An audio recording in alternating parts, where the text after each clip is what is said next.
Welcome to the Mama Needs a Moment podcast. We are your hosts, Chrissy and Cindy, co-founders of Her Health Collective. We are two moms obsessed with changing the way moms take care of themselves. We're so glad you're here. Let's dive in.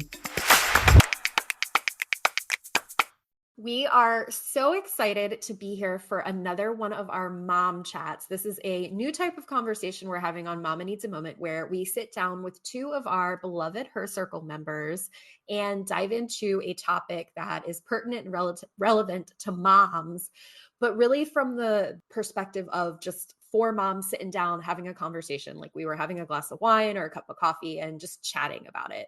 So today we are joined by Erica and Maggie, two of our moms, and we're diving into a conversation about diet culture.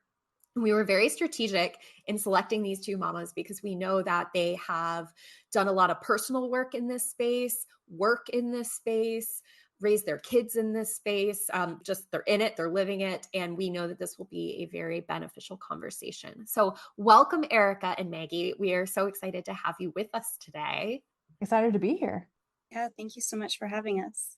Okay, we're going to go ahead and just dive right in. Maggie, I'm going to go ahead and start with you, and then we'll pop over to Erica. But I'd love to know where you began on your journey with dismantling diet culture and embracing sort of a new way of doing things for yourself and your family. Yeah, so it's a complicated answer. So I am a dietitian as well. So I was educated in a lot of diet culture, and I was interested in weight management during my education because I had a family that dieted and I saw the struggles they had and I wanted the answers. So in schooling, I really focused in diet culture. It wasn't until I was getting my graduate degree that it was my final project. And I was writing a review article. I was looking at the literature and I was writing a review about the parent-child dyad and what weight management interventions there were that showed a significant successful change. So what I defined as success was losing a significant amount of weight and keeping it off for 5 years. And in writing that review article, I found nothing. There was no research to show a weight loss intervention that worked. So at that point in my life, I was like, oh my gosh, what am I doing? Like, why am I focusing in this? So that was a turning point for me. But I think it's really important to understand with diet culture, because it is our culture, it is everywhere. And we are all at different places in learning this information. So it took me a long time to realize this information and really put it in place. Another thing that happened is I was at a dietetic conference and I saw Christy Harrison speak. And so she's a leader in the space. She's also a dietitian, and she wrote the book Anti-Diet. And at that point in time, I was like, okay, this is something I really I want to change. So I really committed to unlearning and learning about diet culture from that point on. And I really just did a deep dive. Sometimes I can get a little obsessive about learning things, I think, with my job and with being a parent. And so I really just got a lot of resources, read a lot of books, completely changed my social media to, be getting information from sources that were trustworthy. And so that was how it all started and continues for the unlearning. Maggie, can you define for us what you interpret diet culture as being, both from your personal and, of course, maybe from your professional perspective as well? Yeah, so I do use Christy Harrison's definition of diet culture. And so diet culture is idolizing the thin ideal and connecting thin bodies to healthy bodies, to bodies that are successful and loved. So there's a lot of emphasis on the thin, not only for health, but for being, morally better. So that's going to be diet culture. Diet culture is also going to put food on a hierarchy, meaning there's foods that are bad and foods that are good. And when we eat the good foods, we are good. And when we eat the bad foods, we are bad. Diet culture is going to put a huge emphasis on our individual ability to change our health. Saying, if I get a new diagnosis, if I just eat more carrots and kale, you know what, I'm going to be A-okay. And the reality is that It's way more complex, and we can't fully control our bodies or our health. And diet culture is also going to oppress people that are outside of these ideas. So people in larger bodies, or people who are, rejecting this way of life. Thanks so much, Maggie. Erica, how about you? Can you give us your background, how you got into it, and then also define it for us from your perspective? Yeah, so it was before I got pregnant, I had to have my gallbladder removed because I had a number of gallstones. And afterward, it was important for me to see a dietitian because I knew that the gallbladder did important things in terms of how it processes the foods that you eat and how comfortable you may or may not be with your previous foods that you've intake prior to having my gallbladder removed. And so that, in combination with the fact that I wasn't especially comfortable with my weight, I had been on birth control for most of my teens and 20s. And so it changed the way that my body looked and felt. I didn't feel like my food intake in terms of volume or type of food changed, but because my body was changing, it bothered me. And I thought that there must be something that I'm doing wrong. So with this medical situation, I thought, okay, this is a perfect opportunity for me to get a good understanding of what I should or should not be doing. And I think that's the big part for me as a non-professional about what diet culture is, the shoulds and the should nots. And when I did find a dietitian, she preferred to be referred to as a nutritionist. Now I recognize, and Maggie can explain, I know that there are certification and things like that, differences technically between a dietitian and a nutritionist, but apparently within that space, it's common now for people who have the proper certifications to prefer to refer to themselves as nutritionists because of the stigma around the term diet. When I started speaking with her, she did help me understand what, for example, the gallbladder did and what foods would or would not make me feel more uncomfortable, like say in a GI perspective. But she told me something that I will never forget, and I tell it to myself internally a lot. And when my daughter gets to that age that these questions start to come up, I will tell her too. The only bad food is rotten food. There is no bad food. As Maggie was saying, bad foods mean you are bad. And just because something is higher in sodium or sugar or something like that, it doesn't make it bad.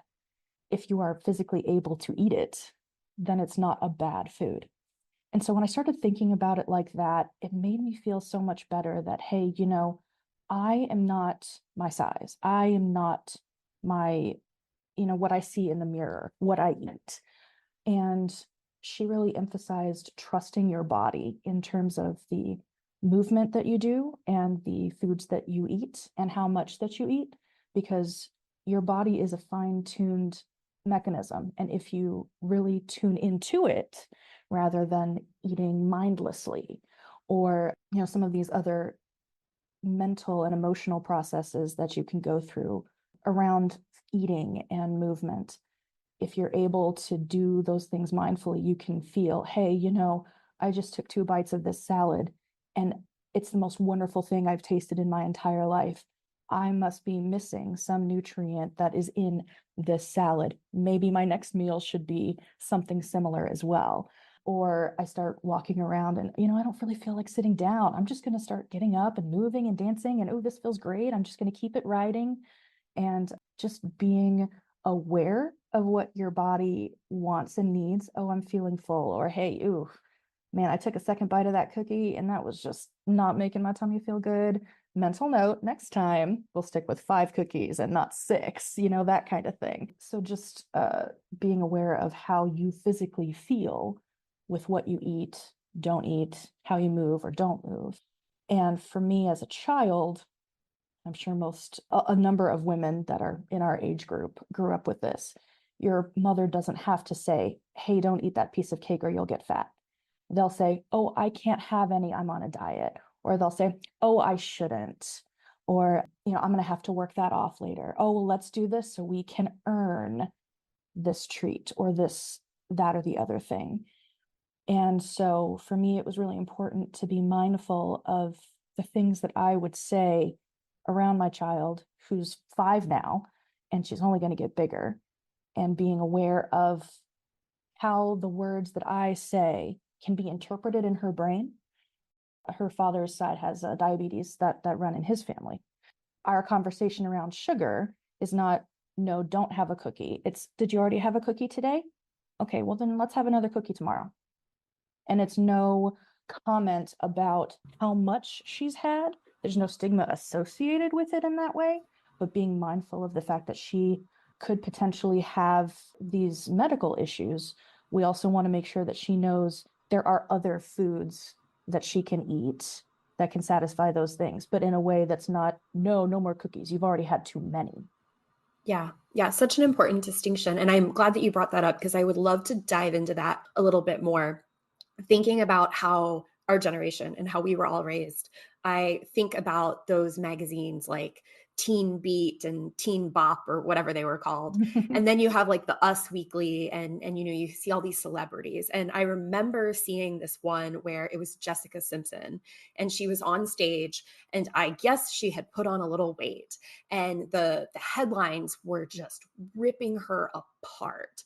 And I saw this social media post going through how much she weighed, and which again, there's a whole host of issues there with like, let's plaster a woman's weight out there, but it had what her weight was, and that she was basically just the average weight of women. And yet we were receiving this message constantly that is ew, gross and not right. And like, gosh, look at Jessica Simpson. And she was gorgeous. And this is sort of the messaging that we received when we were growing up. And I think it's very important, as Erica said, to be really mindful of the messaging that our children receive. I know, looking across the screen here of everyone we have with us, we all have daughters. Some have a son as well, but we all have daughters. And there's that extra added pressure raising a young girl. And I'd love to know, Erica, you already mentioned kind of your approach, and especially I also have diabetes that runs in my family. So there's these other factors at play, but how we kind of protect our children, our daughters especially, from diet culture, because it's still out there. It's messaging that is still being pumped into our eyes and brains and our children's eyes and brains. So I'd love to know what you're doing, how you approach that. Well, I think it's really important that we use the words diet culture. Like, we have these words to call out harm, and our children should hear them. Like, we should define them. Diet culture is everywhere. It is so easy to find, specifically in children's shows, in media. So when things come up, pointing it out, saying, hey, I don't believe in that. That doesn't align with my values and our family values. That's diet culture. That's harmful and that's mean. If it's, weight-based bullying or teasing, there's so much of that in children's media. There's also a lot of nutrition lessons that are not appropriate, developed, with sugar. I mean, we hear it all the time in children's media, like, oh, you shouldn't eat sugar. It's terrible for you and bad for you. Which, I mean, like, we can't just eat sugar. That's true, but that's not appropriate for a child, right? That's not their job. They don't decide the what. They don't go the grocery shopping. They're provided with the food. It just makes them feel that shame around that food. So then when they do have access to it and eat it, they have that good, bad mentality. Children are really black and white thinkers. So if they hear something is bad, they're very much going to think that they are bad. So calling that out, saying we have to eat all different types of food. As a dietitian, that is the only lesson I have given my children in nutrition, is we have to eat all different types of food. Like Erica said, like, oh, have you had foods like that already today? Well, can I offer you something different? Maybe we'll have that another time. Letting them know that those foods are still going to be available to you and making it neutral. There's no morality in their desire for carbohydrates or sugar. This episode is sponsored by Her Circle, the supportive and welcoming community for moms created by Her Health Collective. Her Circle is a welcoming and supportive community for moms who are passionate about making change for themselves, their families, the community, and the world, Together, this village of women are revolutionizing the way moms take care of themselves. From an active, private online community and the incredible daily chats hosted there, to our many gatherings, including support groups, Mom's Night Out, volunteer opportunities, book club, family adventures, coffee chats, and so much more. We love providing moms the chance to connect and create authentic relationships with one another. The network of experts in her circle are a phenomenal resource and provide great learning experiences for moms on topics ranging from women's health to parenting. We cover the issues that matter to moms the most, from virtual expert Q&As to one-on-one wellness minute consultations and support groups. We are committed to getting moms in front of the information, experts, and support they need most. To learn more about her circle, head to www.herhealthcollective.com. We have a limited number of spaces and the doors only open a few times a year.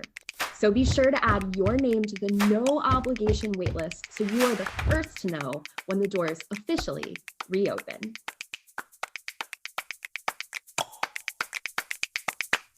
One thing that I had to talk to my parents about, who are older, they were older when they had me. And so when my child was young, very young, like under 2, they would take care of her during the day while we were at work. And she was always very thin. She was so thin, not a single baby roll on her. I was convinced that if some stranger saw me out with my child, that they were going to think I was starving her because she was so thin. But she could eat. She could pack it away. And we never restricted anything. Food restriction is never okay. And every once in a while I would be around and my dad might say something like, "Oh, you've had enough." And I'd say, oh no, please don't say that. It's not you've had enough.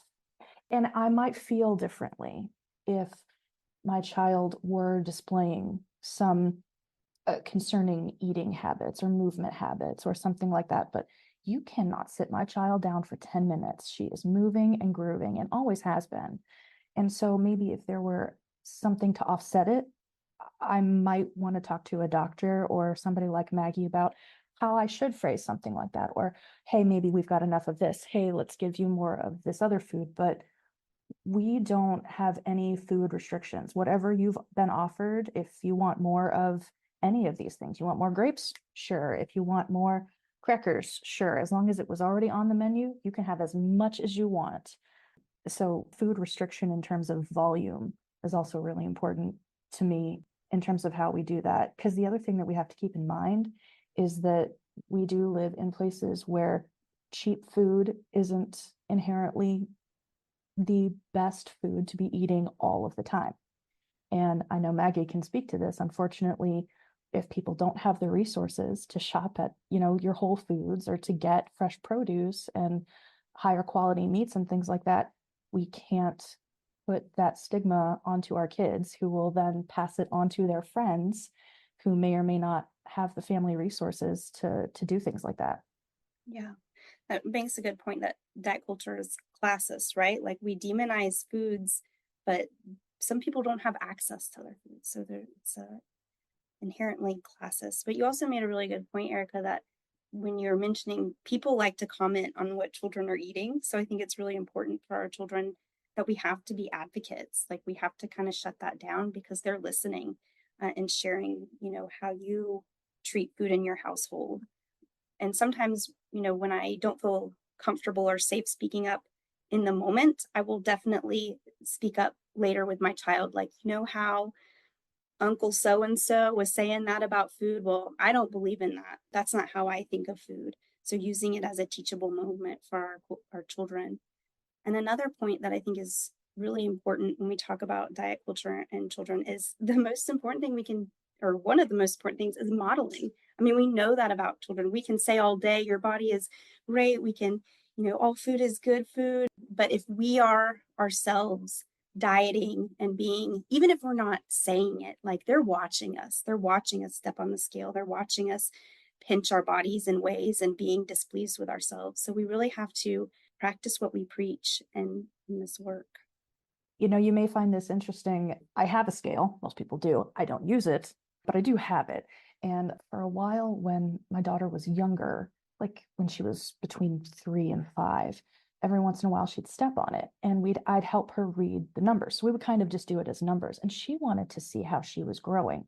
The way that I described the scale to her was it shows you how much bigger you're getting because you're growing and you're a little girl and you're going to keep getting bigger and bigger. And so when she learned her numbers, every time that the scale would increase, as it does because she's a growing child, the way that I would put it is not, yay, you're getting bigger. It's, yay, you're growing up and you're growing and great job continuing to grow and things like that. Because big also as a word, even though we recognize children get big, grow big, it can be interpreted as width in addition to height. And so I try as best I can to make sure I say grow up, or like if I'm talking about her growth, I'll say that's a big girl move. Like she's done something emotionally or physically that I've been trying to teach her to do. Hey, great job. That's a big girl move. You've been doing that. That's wonderful. You bring up an interesting point. I've seen some pushback on that a little bit in the health at every size community about taking back the terms big and fat, trying to kind of change the dynamic around that. What are your thoughts on that? Terms are what society means them to be. And you can say the same thing with racial or classist or any number of other slurs. Like those words are what the majority of the people define them to be. And you can choose to use different words if that's something that doesn't make you feel comfortable, if it doesn't resonate with you. But, I really have loved Jessamine Stanley, for example, with Underbelly Yoga. She's local to Durham, and she was the first plus size fitness person that I saw. And the fact that she can get into these amazing yoga poses that I feel like I could never dream of doing, regardless of her size. I love that she says things like, you got to pick up your belly and you've got to twist this way and things like that. So part of it is just if you use words and your intent behind them is clear, then your children will understand what's coming from you, I think, maybe more than what's coming from everybody else, especially at this young age where my child is right now. I follow the leaders with the fat liberation community that are encouraging us to take back the word fat and making it a neutral descriptor. It still has a lot of stigma around it right now. So I usually, when talking to people, listen to how they talk about their bodies and follow their lead on how they describe their body. But yeah, it's just the word fat. It doesn't need to be a negative word, right? It's like tall, it's like thin, it's like, all the other descriptors we have for bodies. And that when we keep using it to harm, we got to take that away because there are fat bodies. There always have been fat bodies, and that is not a bad thing. And I think, especially as my child gets older, and for me, frankly, because we've been talking about for our children, but for me as a person, I've done various different dieting and exercise regimens, some more or less strict. And what I have relatively recently come to realize is that throughout the course of history, the ideal body, both female and male, has changed dramatically from era to era in cultures. And you can see that in paintings, in statuary, in who's the social media influencers. I mean, the Kardashians would never have been considered the perfect body type in the era of Twiggy. It just wouldn't happen. And so to recognize that there is not, nor has there ever been, an actual ideal body type. And the fact that that changes all the time, there's no point in chasing it because you're never going to be what society wants you to be. So what you should be is happy. And, regardless of any religious or spiritual belief, it's a scientific fact that we are going to be in the bodies that we currently inhabit for a finite period of time. And what we choose to do with those bodies and how we choose to use that time is going to affect our happiness and our life in this current lifetime.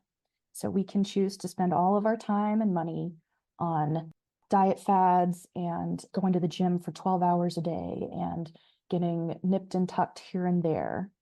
We can choose to spend it doing nothing but sitting on the couch eating Oreos to the point where we're not really comfortable. But that's a choice that you can make. And at the end of the day, what I've come to realize is that I am more than my body and what it looks like. And if today I'm not feeling all that great and all I want to do is lay on the couch and eat Oreos and watch TV, you know what? I think I'm going to do that. And tomorrow, if what makes me happy is, running around in the yard with my kid, then I'm going to around in the yard with my kid all day. And I feel better about using my time and emotional energy that way rather than counting calories or steps or, oh, I have to, or I can't, because then you're limiting your ability to live your life and that life will end. And are you going to be happy with how you spent your time and your money and your life at the end of it? Dang, Erica, that's a mic drop. How long do you feel it took you to accept that mentality? Because I feel like there is definitely a shift in society from, of course, when we all were growing up from now with our kids. Like, how long did it take you to accept that mentality and to instill that mentality? And what do you all do if your child makes a comment on their body? I have a high schooler who just made a comment on her body yesterday. And sometimes I am really good about saying, everyone's unique. You don't need to be thin to be beautiful, all of these things. But last night, sometimes I'm not spot on with my parenting. And so I want to have some tools in the toolbox. What do you all tell your kids about that? So in terms of how long it took me to instill that life philosophy, honestly, it's been fairly recently. And it's been, this week is the 1-year anniversary of my dad's untimely death.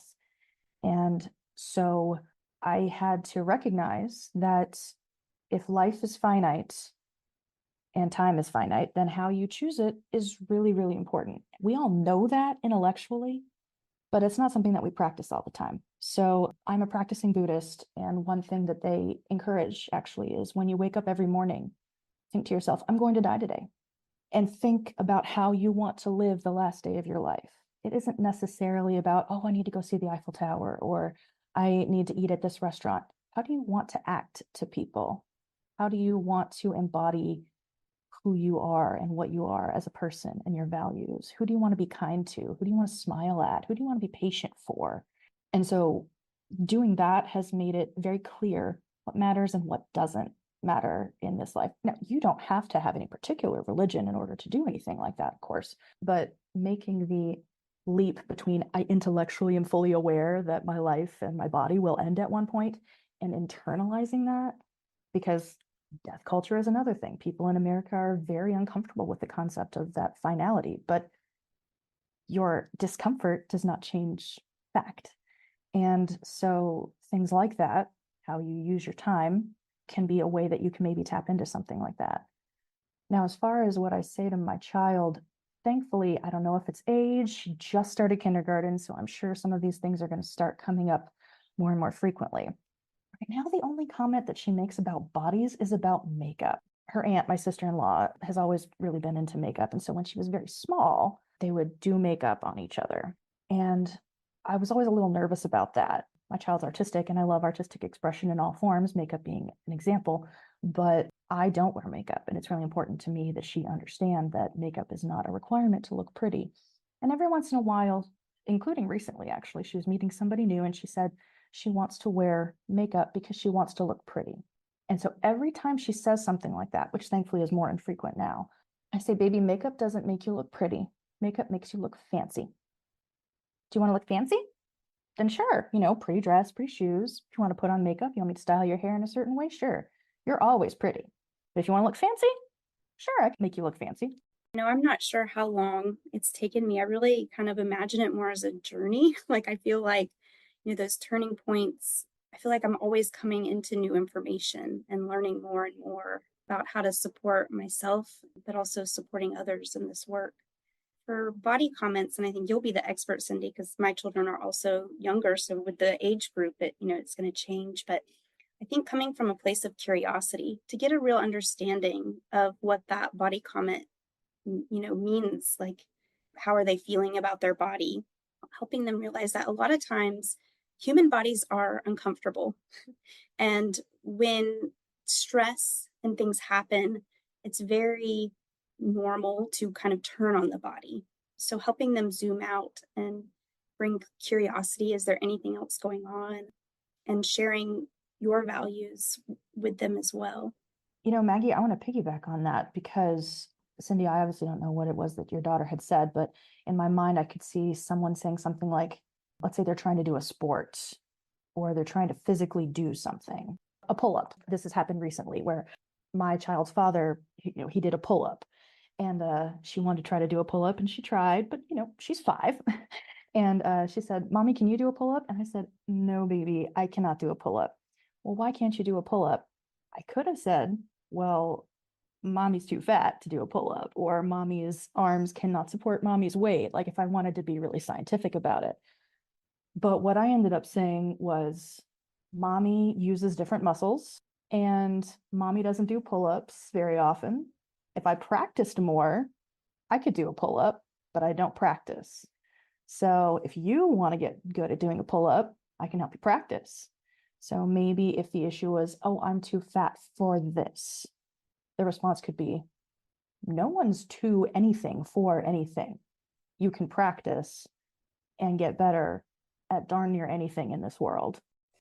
We talked a lot about food and not demonizing food, not saying good food, not saying bad food.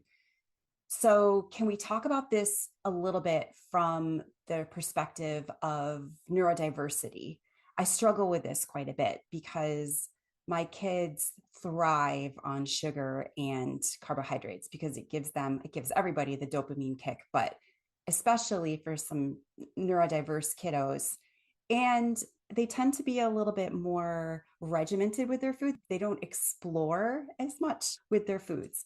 What do you do with that? What would you say about working through those particular issues? Oh, this is a great question. I just took an amazing training with the dietitian for RDs for neurodiversity. And so I've learned a lot about an approach that supports neurodiverse people, specifically children. So it's really an acceptance-based approach. So recognizing that for neurodiverse people, there are a lot of barriers for food with sensory differences or oral motor differences. So just recognizing that those barriers are true and that, helping accommodate, that's their right as a human to have accommodations put in place for them.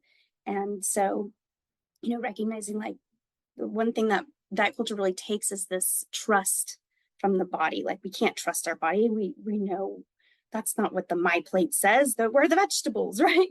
But knowing that like we can trust our bodies, that we can support a child who's neurodiverse by offering a lot of foods, but also being accepting, like, you know what, maybe chicken nuggets are more accessible for you. And how hard is it for me I'm making this fancy curry chicken, but maybe it's something that is way too sensory of an overload.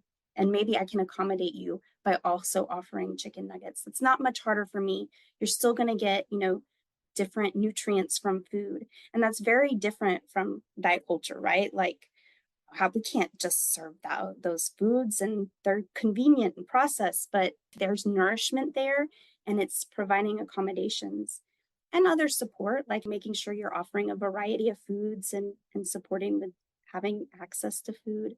But it's a very gentle approach that really comes back to acceptance and accommodations.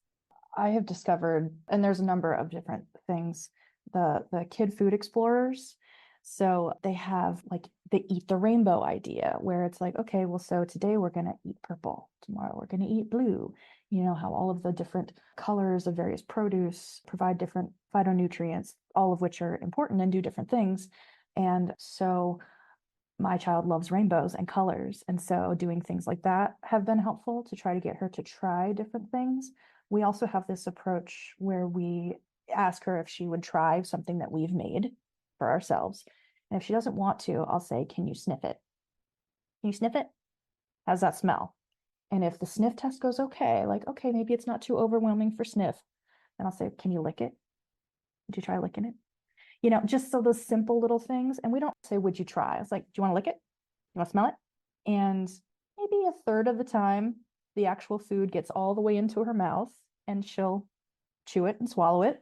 Sometimes she wants more, sometimes she doesn't. But by not doing the you have to, or you must clean your plate to earn dessert and things like that, because again, that's making some foods better and others, and earning or punishing associated with sweets and treats and things like that are their own set of problematic things. With Erica, what she's saying, I think every child is different, and really this idea of like responsive feeding, like your child likes rainbows, this is a good activity for her. With another child, that may not work, and that's okay. What approaches, what speaks to them? So there's a lot of nuance in this work of learning how to feed our children without diet culture. But yeah, the harmful, the forceful, the disconnect with the body that can happen when we're coming from a place of diet culture can really impact the feeding relationship parents have with their children and that child's relationship with food for their lifetime.